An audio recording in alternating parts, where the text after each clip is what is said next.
We are coming off of a period that is perceived by many, and certainly we are hearing the assertion that this is a new, a positive, and an irreversible trend now for black filmmaking as a result of some of the projects that came out. Here's my question, and let's just go right down the line and get into it. Is that assertion true, in your view? Why or why not? What I think is better now is just the content. Like, for a while, people were scared to write certain things, which is why I was proud of Jordan Peele for like doing Get Out. Like, it felt like, even and we was thinking about it because it was the anniversary of Get Out a couple of days ago, where like we came out February 24th, and it felt like it kind of kicked off this crazy run that we've seen, and it's been fun watching. Like, I went to see Wrinkle in Time the other day, and everybody was there. You know, all these amazing filmmakers, and I think it's gotten other filmmakers we don't know that's just watching us like want to create great things. Like, I recently I saw a trailer on Twitter somebody tagged me on from this young director in Chicago, and I loved it. I was like, yo, what can I see the rest of this film? And she's like, well, I couldn't finish it. And then I went online, went to a GoFundMe and whatever, gave money. But I did, because I thought it was dope. I wanted her to finish it. Right, yeah. But I got the clap. We should be doing this stuff. But I did it because I was just proud of her. Like, she was saying how motivated she was from watching everything that's going on and all these different creatives coming together. And I really didn't even think it was that big of a deal. She made it a big deal, like telling everybody. I'm like, wait a minute, I ain't do it for you to tell everybody that I did that. But I was excited to see that it feels like everybody is motivated to tell our stories, and there's so many stories we can tell. And I do think it's a resurgence where we're a little more confident in being black on stuff. You know what I mean? Yeah, I do. Thank you, Amanda. Yeah, I agree. I mean, I feel like there's definitely a resurging renaissance. Like, we've had these pockets over time of black folks being like, it, and just, we gonna write.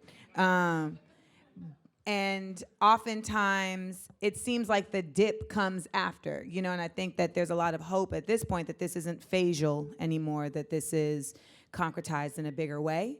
And I think a lot of that has to do with just, there seems to be like a greater support system amongst black creatives.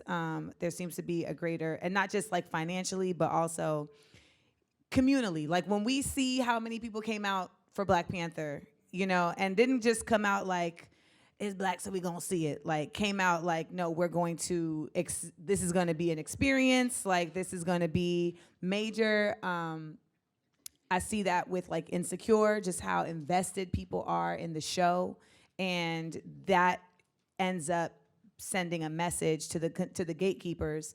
And I think the next step, though, is for there to be more black gatekeepers that want to continue to push this forward, and that aren't just there to be like, I'm here and I'm a token. Thank you. Glynn? The next phase.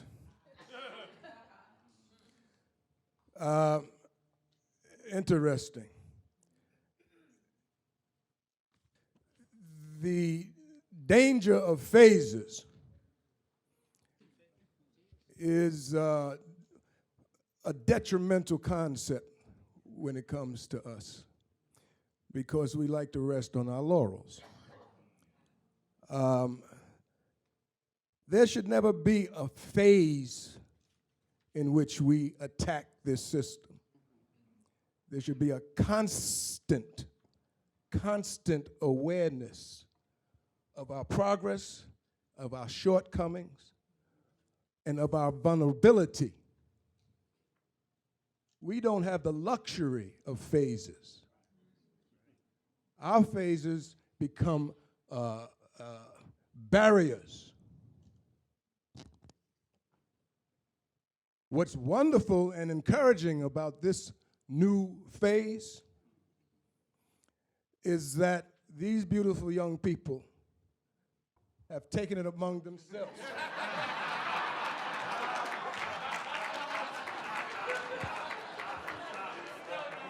My queen, I cannot exclude you, But you know, you are one of the true warriors because you were there with us all in the beginning when we were fighting. Without you, these young people would not be here, trust me. And so for that, I mean, the battle was to be in front of the camera on the phase 40 years ago.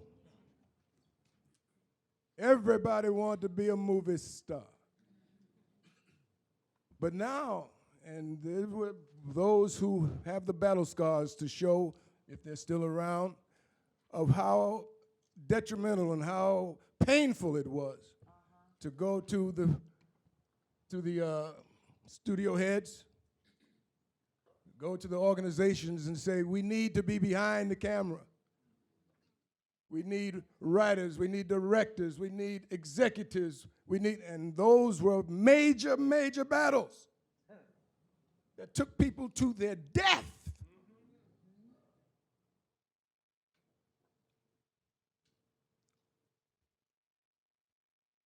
But now we have a new phase. And these young warriors are here in every category. That's the difference.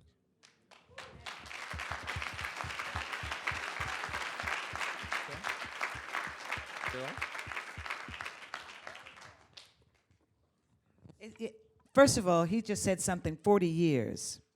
I was 19 years old, just graduated from college, and I got on a plane to Japan, but ended up in LA.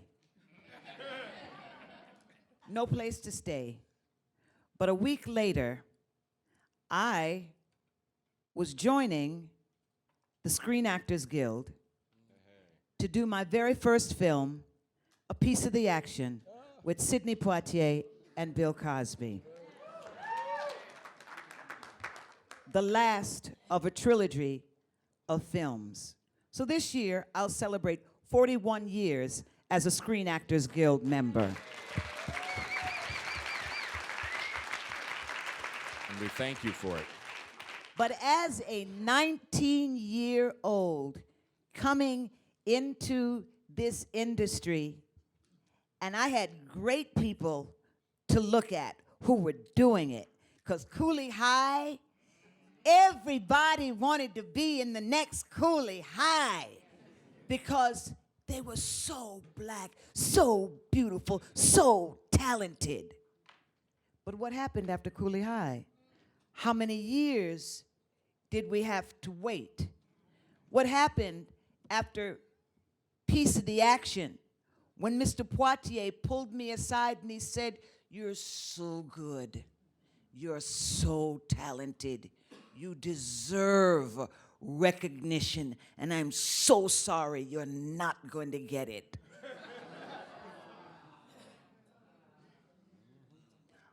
Only because I was black and female. But he got me ready. It was 10 years that we had to wait till the next thing with somebody black. And it was a big flop. And it was The Wiz. And we all loved it.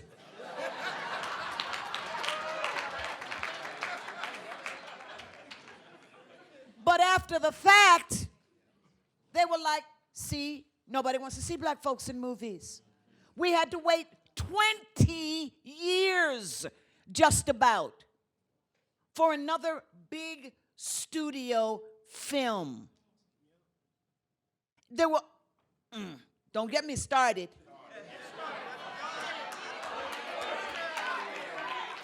There was an actress who mentored me by the name of Rosalind Cash.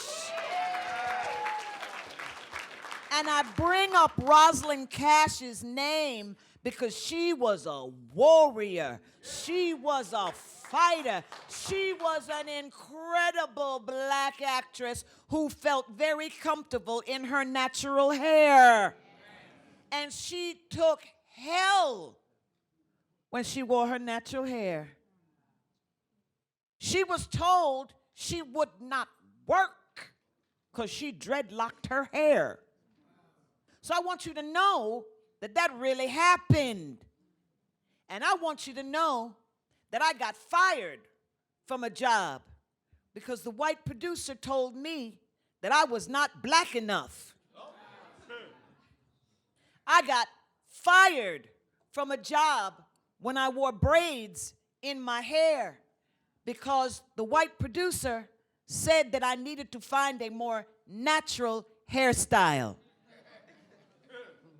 That I could not be hired with that on my head.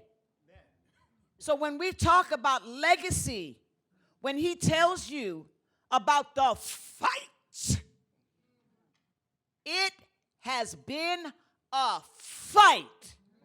It has not been easy. There have been people that fought so hard, they stood in the middle of the street yelling to the gods, losing their minds. I'm here and I'm talented. And they took them away on a, what is it, a 507? What is it? Whatever that one is. That's real. So I'm not going to suck up this air. But I want you to know that when you walk on that nice road, underneath it are the spirits of a lot of people.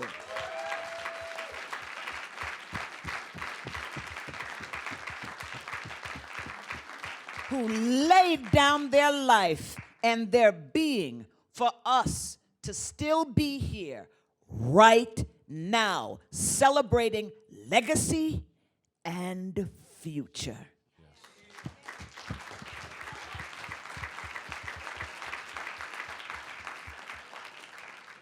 Let me put a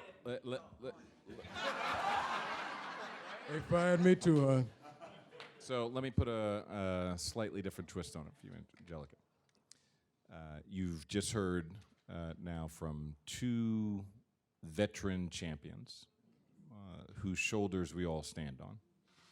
So looking at that and thinking about the experience that was just described. So here we are in 2018. How would you describe the state of black film in 2018, now that we know what it was like back in the day? Still like that? Are these accurate assessments?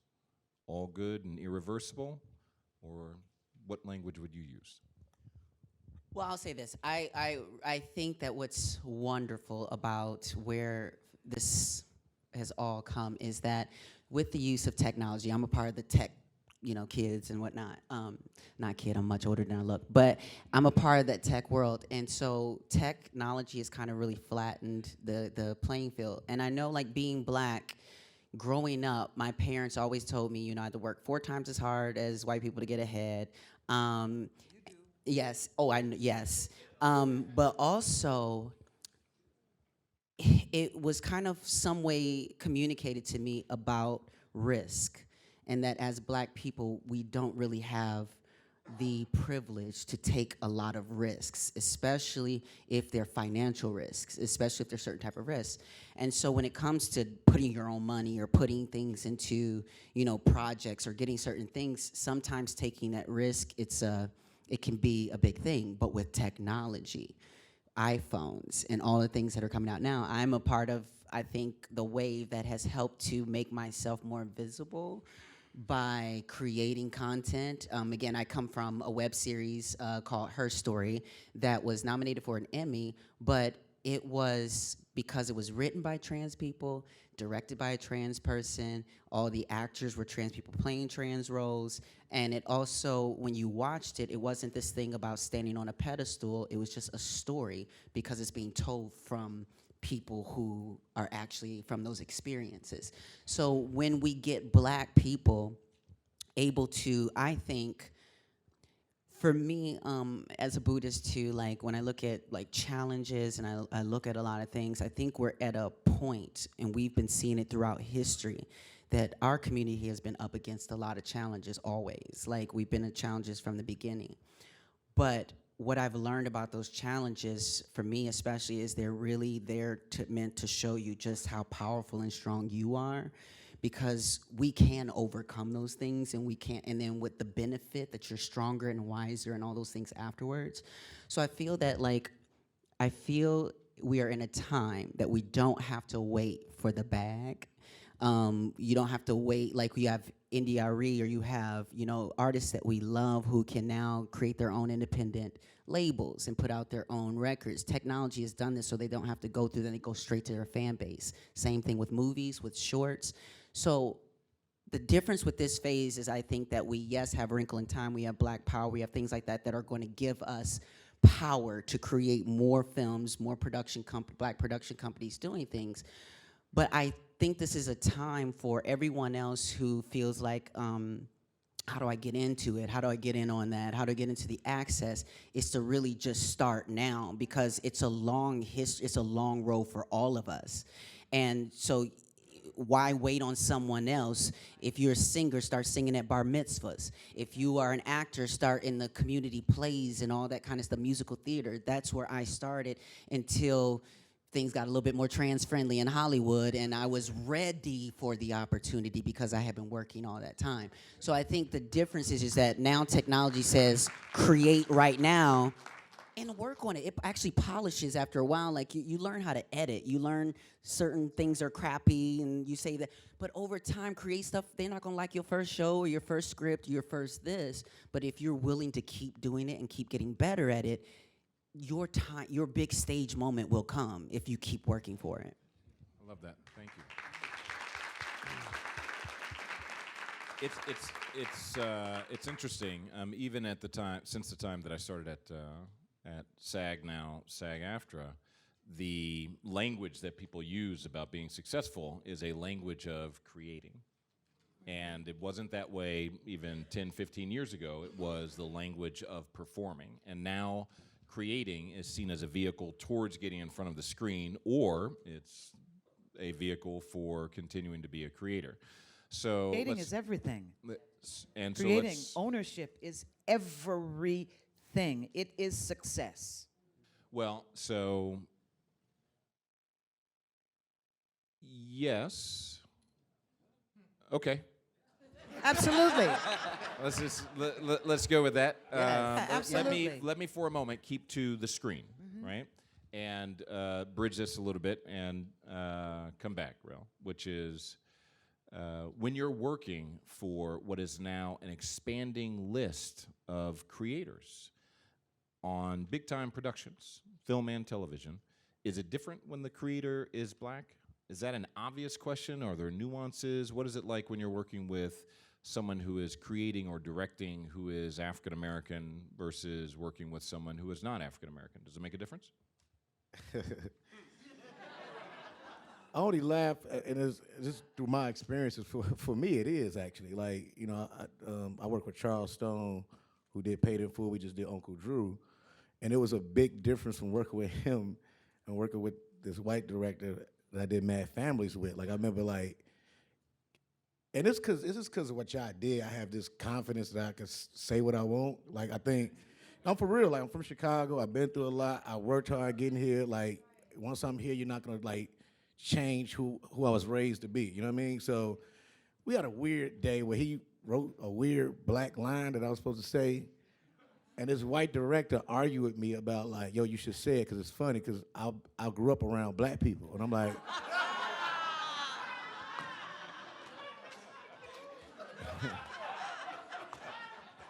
but this thing about it, so he already had an attitude that they hired me directly without asking them. You know, some directors have that feel when they don't come at them. They just hired us. And I knew that, you know. And we got into an argument about that, and I'm like, you know, look, I'm from the west side of Chicago, and I'm very smart, right? So I knew the execs was there, and I knew my mic was on, right? And I was acting like I was talking to my fellow actor about how this director insulted me by wanting me to say something that's not black at all because of the way he grew up with, you know, whatever, right? So I say it. The execs pull him to the side. I laugh. I go to my chair. He runs to me full speed, turning red, right? He's like, you don't ever do that again. The execs and all this other stuff. And I just started laughing, like, fam, you ain't gonna do nothing, though. You know what I mean? Like, straight up, this is a true story. Now, what made me a little upset was I was pulled to the side by, one of the veteran black actors that I have a lot of respect for. And he was like, yo, Rel, you shouldn't do that. That's how you get kicked out of Hollywood and all this other stuff. But I'm like, bro, so you let him just do that? For real? Like, that's what you've been doing? And for me, in the last few projects, I've just been challenging what that means. Like, you gonna kick me out for me being right. So you can do whatever you want. So I'm in trouble if I speak up for myself.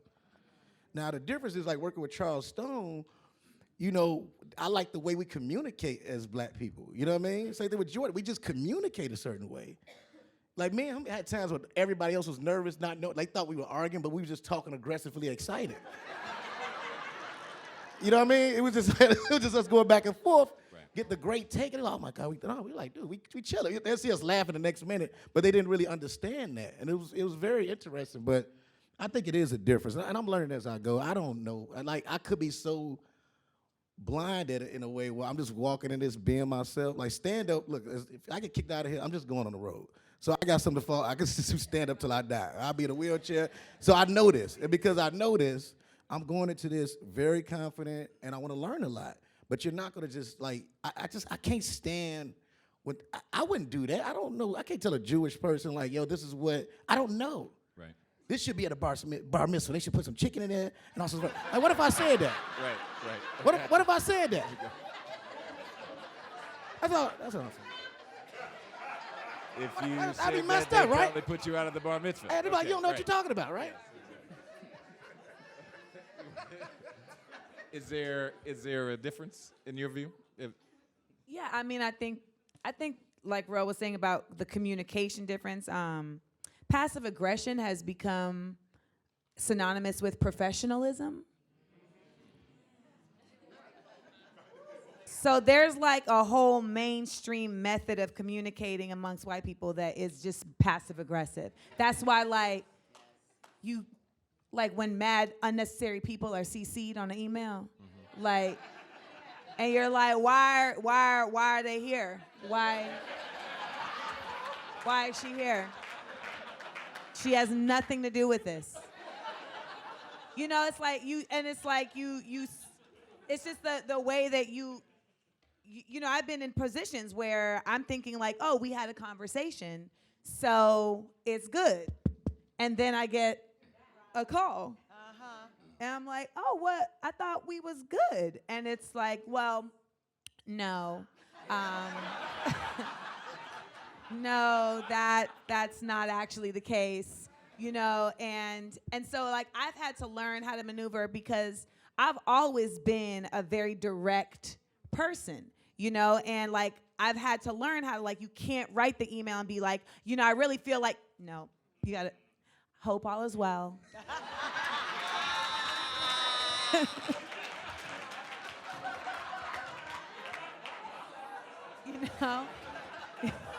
I don't care if all's well. I don't really care. But hope all is well. Right.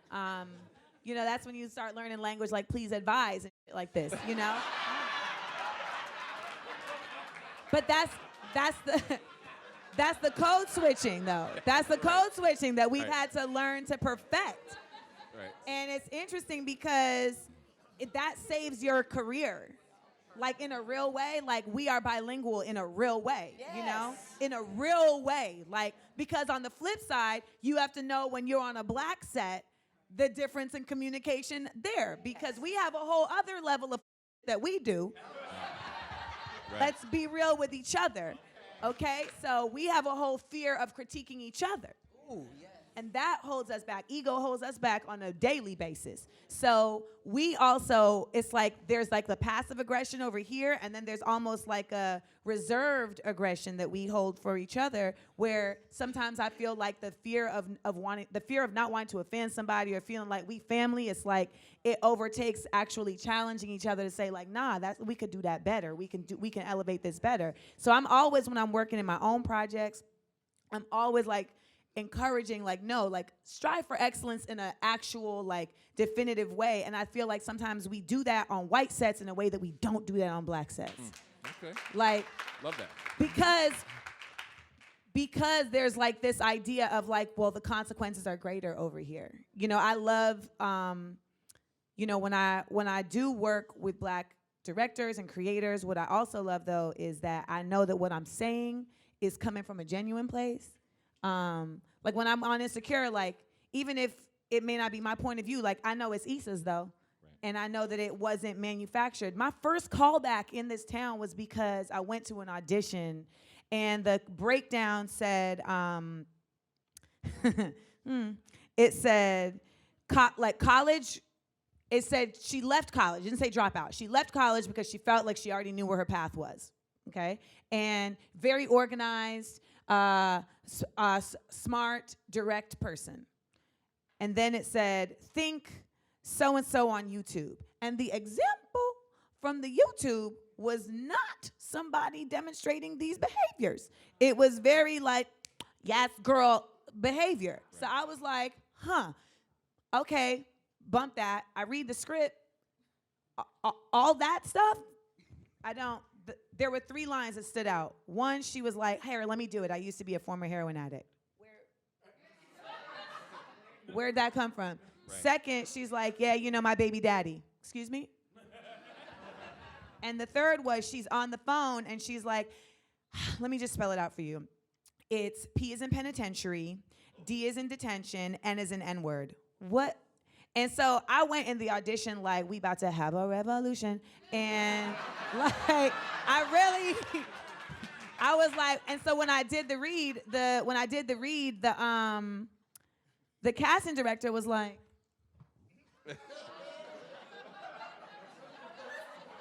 like he just looked at me. It was this gay white man. He was just like, and then he shifted, you know, because he got to see it from another angle. And I'm just looking at him, and he said, "You did it different."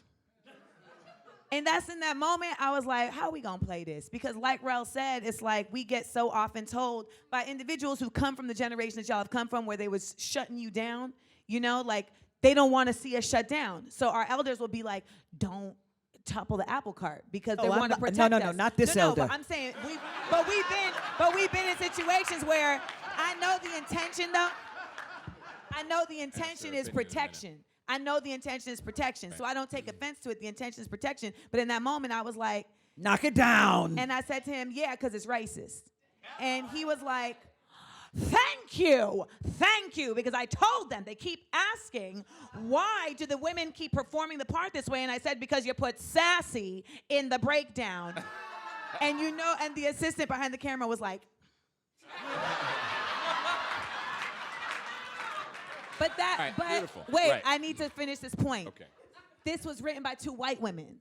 Right. It was by 2 white women. And when I came in for the callback, they were like, you can just rewrite the monologue in your own words. No. Why am I rewriting your Hire a black woman or someone who authentically knows this language to do it. Right. And so we are often so my point is that when we're in those other jobs, we're often doing multiple jobs. Yes. Love it. Whew. All right, so you started where I was going to go with both of you, which is to take this issue, and now you are advising someone coming into the industry that the 2 of you have had tremendous success in. And we all know that tremendous success in this industry still means every day you're pushing, you're humping, right? But you've had tremendous success. Would you, when advising someone, and we got a little bit of your answer, Sheryl, but would you advise, hey, don't worry about what other people think. Do as they are discussing now, or would you advise, no, when you're first starting out in the industry, be reserved? Like, what advice would you give people when they're thinking about how they would respond in an audition where they were really upset with the language, the dialogue, the presentation, something that the casting director said, et cetera? How would you advise them in terms of their approach, their response to that? There's a approach that I think has merit on all levels that people can respect. When you present yourself, when you go into the room, look everybody in the eye. Don't ignore anybody. Don't give anybody any attitude. Introduce yourself to the room. That's common decency. If you present yourself in a decent manner, then decent discord can take place. And if it doesn't, you know that you are not the instigator of the ignorance. Because there's going to be ignorance. And sometimes, if you're not picking the right battle, there is a list that they will put your black on.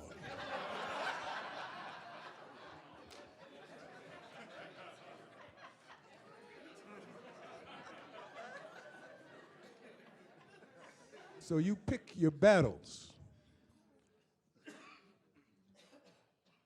Any disrespect to your decency demands immediate reaction. To your decency as a human being demands immediate reaction because it's universally understood. It's not a game. It's a right. Now, when it comes to the game, when it comes to show business, be careful. Be careful. And you only can learn that through experience. Those are the knocks and bruises you're going to take. You're just going to take them.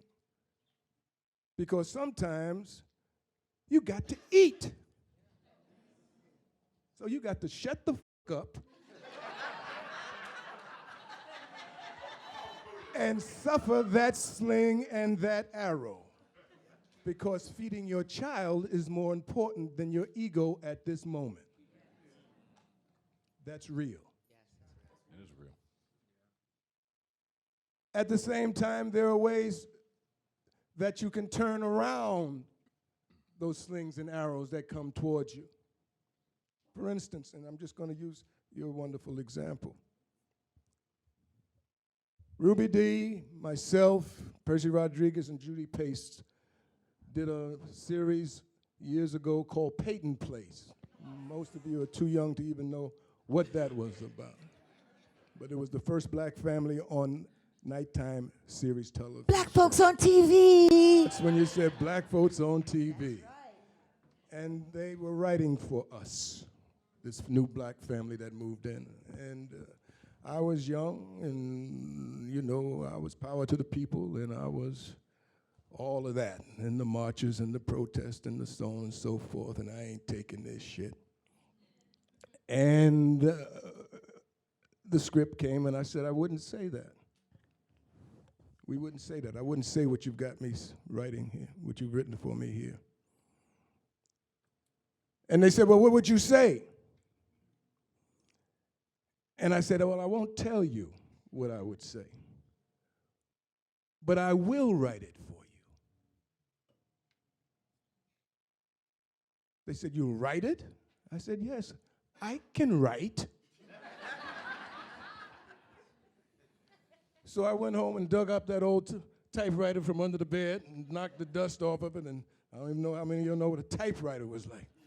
But I found this little typewriter I'd had forever, and I'm 22 years old at the time, and I pecked, hunt and pecked. And I wrote what I would say. Didn't have spell correction so I know everything was all messed up. But I took it in. And they hired me. And I became a member of the Writers Guild.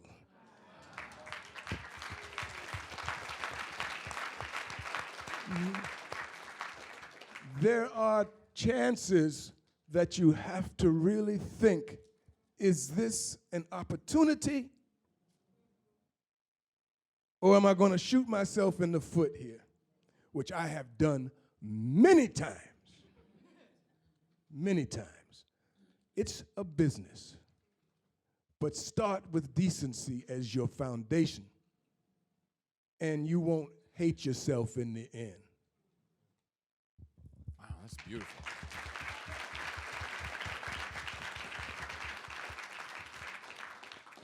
Want to add to that, or I'm going to? Let's see. Well, when it comes to advice, I never give it unless it's asked for. So if young actors, writers, directors, whomever ask me for advice, I cannot tell you enough. Education, education, education, education. Everybody poo-poos education until you get a script and you don't understand the character. You don't know where they came from. You don't know how they would react. Training, training, training. Don't get upset when all those actors come over from London and get all the jobs after they've been training, training, training, and they can do an American accent much better than you can do your own accent. Don't be mad at them. Preparation. Sometimes we think you're just going to roll out of bed and be an actor. Hell no. You've got to learn what this is about. Relationships, relationships, relationships. Who knows you, who likes you, who feels good enough giving you their money, giving you the part, giving you the project with the idea that they're going to get it back with some interest gained. And don't be mad because some folks are making a whole lot of money now. Be happy they're making that money, because if you come correct, if you come prepared, you can make that money too. Build your confidence. There is nothing stronger, powerful, wonderful than a confident performer.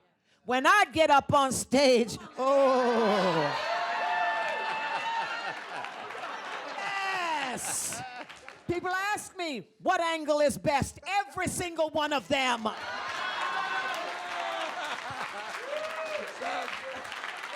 Okay? You got to be ready for this industry, and don't dim your light for anybody. Well, we have gone through so many generations of people dimming their light, just trying to get into the industry. There used to be a time when black folks had to wear blackface to get up on the stage to pretend to be the black person they actually were. Right.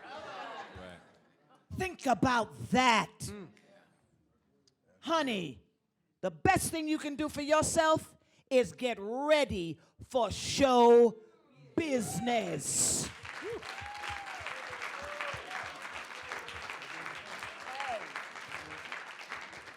You know, I'll just add just this quickly, just to say that, you know, working with different types of directors or different, you know, people in power, I'll say that it's wonderful, yes, when you can work with someone where you share like experiences and vernacular and stuff like that. But I do find that there are some people who, even though they're black, I probably would never want to work with them because of the type of internalized white supremacy, the way that they portray women in our black community, just a lot of things that I don't want to be a part of that. So but I'm also not a hater in the sense that I'm so glad to see someone black doing, creating, making things in a space or whatever, even if it doesn't play to the highest denominator of what we as an audience want to see. But y'all see I'm skating across this right here. She's winning that Olympic gold medal skating. Go, baby. But look, but I'm so glad, but at the same time, that's why I'm glad the gates are so open, because for so long, folks hold up certain black creators as like a messiah, and they're the only ones that are only getting the projects, and there's another TV, a movie, another this, and it's really kind of the same stuff and the same, again, folks who are willing to create characters and storylines that actually play to white audiences more than they play to black audiences. So when I hear stuff like in Black Panther, or when I hear there was, I was telling someone I watched something that was so black, it was a show, and it might have been Insecure, it might have been one of these things, but when there are certain things, when I'm hearing certain things being told, I'm like, oh, there are black writers, because there's certain ways that we talk about things, but I can always tell, like I was telling them backstage, I have a script that was sent to me, and this guy's like, I got this great character, I want you to play her, she's trans, and that's great. But then they forget she's also black, because, you can be both of those things, in case anybody didn't know that. We black people, we have trans people. So, like, there was a line where I go into some room of a white person's child's room, and he has a poster on the wall, some big booty, probably Black China, I don't know. But, they got somebody on the wall, and my character says, oh, well, at least he's not racist. Now, we all know as black people, though, us don't lead to freedom.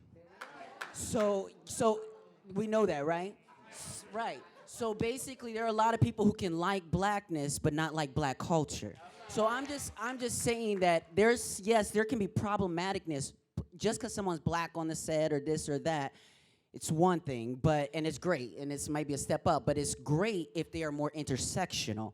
And I just mean about blackness, because we have black creators who are leaving out a huge part of black stories because there are things we don't want to talk about yet. Right. Beautiful. So I want to remind everyone, we are approaching the period where we're going to have a Q&A, and all of you are asked to submit your questions in writing so that we can be efficient about that. Are we still keeping to that?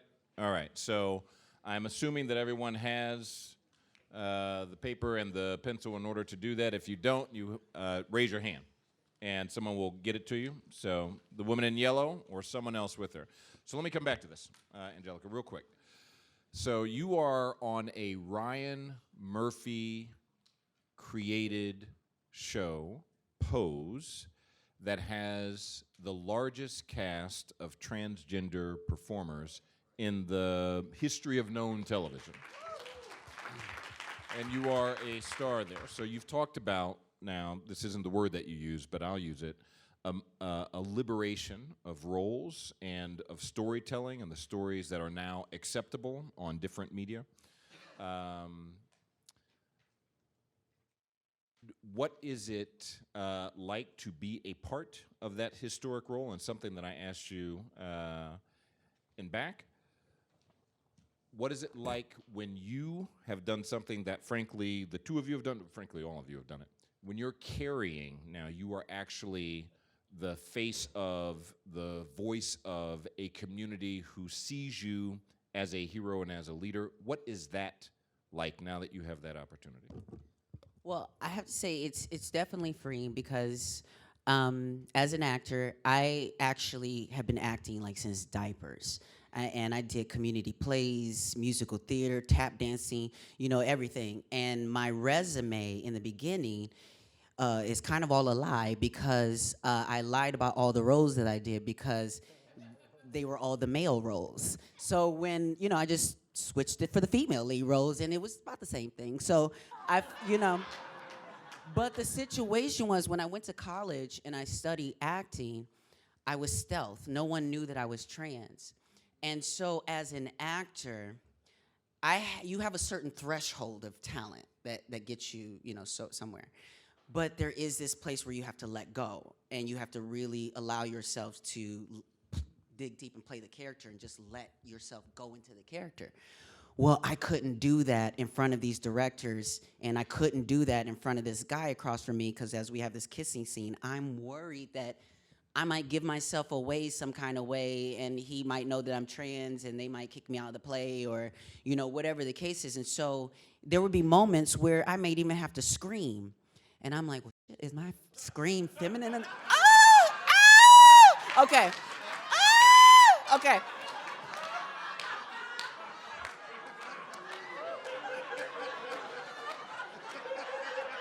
I had to check and see if my screen was gonna be high enough to not give me away and stuff like that.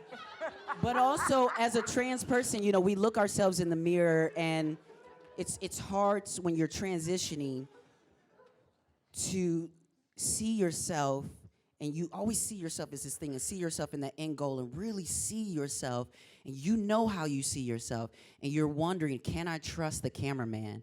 Can I trust the directors to see me too? To see me in the right light, to see me in the right angles, to tell the story right. And her story, honestly, was the first time that I actually was freed in that. And I think in that performance, it was like one of those things where the universe comes together in certain ways where that particular performance went a lot of places, but it was also the first time I got to actually let go because everybody around didn't care. So I got to give it all.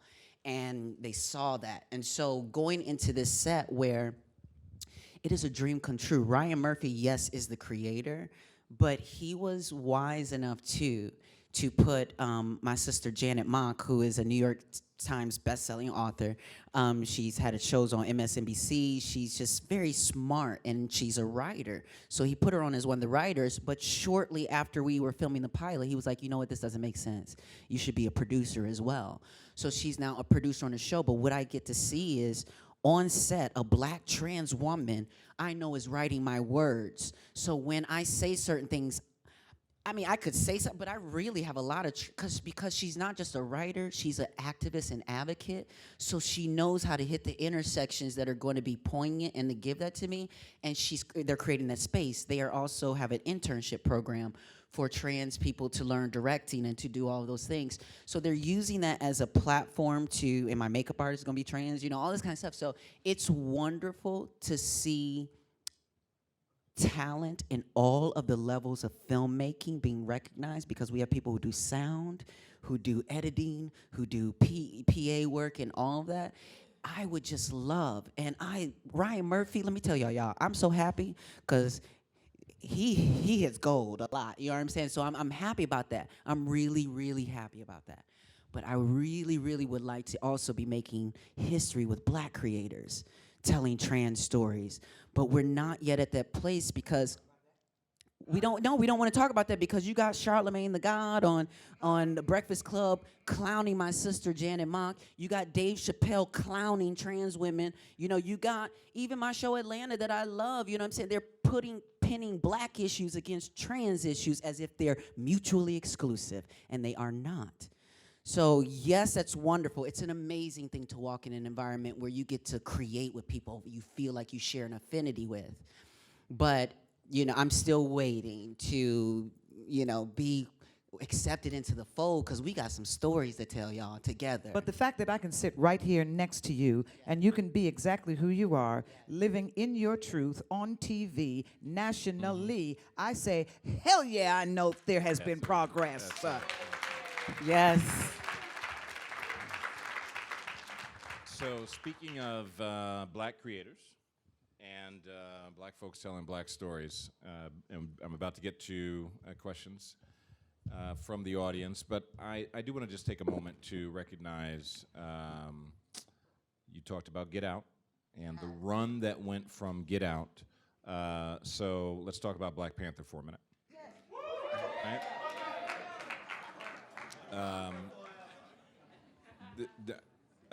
I know I've been in several conversations where the critiques of Black Panther, the relationship between Africans and African Americans, the portrayal of the strong women and the portrayal of Michael B. Jordan grabbing a woman by the throat, etc.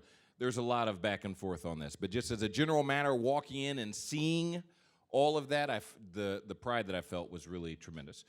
Let me ask a basic question, because I think there's a lot that we could talk about here, and I really want to make sure we get to questions before we end, because we are definitely going to go over since we started a little late. So is Black Panther a black movie, in your view? It's a Marvel movie, right? It's still a part of the whole Marvel world of it. That's crazy. I was just having this conversation because I saw it 5 times. So I was having this conversation with the last group of friends I with because after you see it the 5th time, because now I'm like, I done changed who I kind of was rooting for. I kind of like, I mean, I love Wakanda, but like, yo, they didn't help nobody. They had all these resources. Right, Like, exactly. Right. I'm like, sorry if you ain't seen it. At this point. That's right. It's made like $1 billion. The last day of Black History Month, if you ain't seen it. But I mean, visually, it looks like it is, but it's because I'm a Marvel fan too, so I see what they're doing to set up. Because we still had to see, if you stayed in the theater, you saw 2 different endings. You saw them go to the UN to set up whatever they about to do next, and then a whole nother thing. So it's like, all right, they still made sure Marvel, Stan Lee is still in it for no reason, you know. Right. But I thought it was interesting a way, and that's what I'm saying. If you see it more than once, you almost change your mind who you're rooting for. Like you said, we could talk a lot about this, you know. But it's a black vision. It's visually it is like, but I don't know. There's no right answer, and you can answer that, or I was going to ask you: is Insecure a black show or a friendship show? Oh, it's a Negro show. Is it? Okay. I mean, it's both. It's a black friendship show. Just like I think Black Panther is a black Marvel movie. You know, like it's as black as a Marvel movie could ever be. I mean, they still threw in a white savior, which God, but you know, close, so close. But then they still said like, "Don't scare me, colonizer." You know, so I was like, "All right, guys." But I think that at the threat of cheering for scraps, I think that it's important to acknowledge, though, how many nuances of blackness took place in that film. And for it to take place in one place is very intriguing and very noteworthy, because a lot of times it'll be like, this is a black trans movie, you know, or this is a black friendship movie, or this is a black immigrant movie. And it's like, this was or a black love movie. Like, this showed us so many different levels. We got to see the hardest ever cry, like on the film, in the film. Like, he was just murking everybody, and now he's crying. And like, so seeing, like, that's not to be taken lightly, you know? So I think that it is a black film, and I think that what we have to acknowledge is that it took such a large platform as a Marvel movie for us to be able to like slide in. There's 7 bald black women in this movie. Like, we don't see that nowhere. Right. And they bad as hell, you know? So, and it's a rainbow. Because, you know, my light skin ass was like, can I be in Wakanda?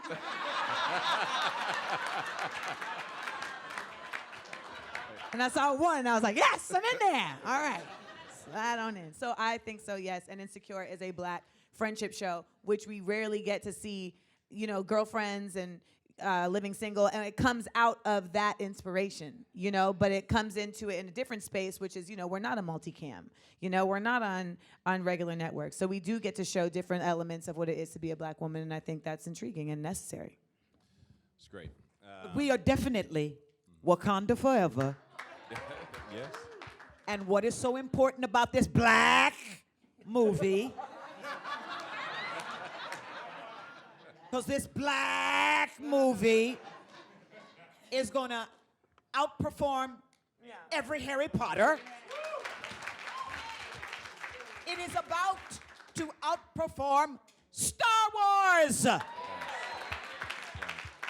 This black movie with a whole lot of black people, directed by a black man, costume designs by a black woman. Thank you. I celebrate everything about Wakanda, and trust me, a whole lot of black people will be getting some seats at the table. May not be right up front, but they will be right there. They will be acting. They will be directing. And long gone is that statement that black movies don't sell sell abroad. abroad. Wait, can I say something though? And that's because even if we are like, is it black? Like, is it Negro? Is it, white folks is like, this is a black movie. It's a black movie. Oh, yeah. Well, let me ask this real quick. This is going to probably make everybody weird, and that's why I'm asking about this. It's like, you just think about the studios, right? They like own this, right? I mean, like, I get it, and I do get the excitement. I'm excited too, but like I'm on some like I don't think it's like it's because what we've learned in history. That's why I'm interested to see what happens. What's the other seats we're gonna get? Are you just going? Yeah, you're gonna throw more direct. Yeah, Ryan, and we'll find some more and get you some more start. Like, but what else though? Like, because Tyler Perry can't be the only person with a studio. So I'm saying, like, I get excited. never just thought like about everybody him. else. I'm excited. I get it. But like the further you get in this, it's like It's a universal. That's a universal situation there, because there's always going to be the studio. All right, there's always going to be the studio, and what we have to know when I say it's business.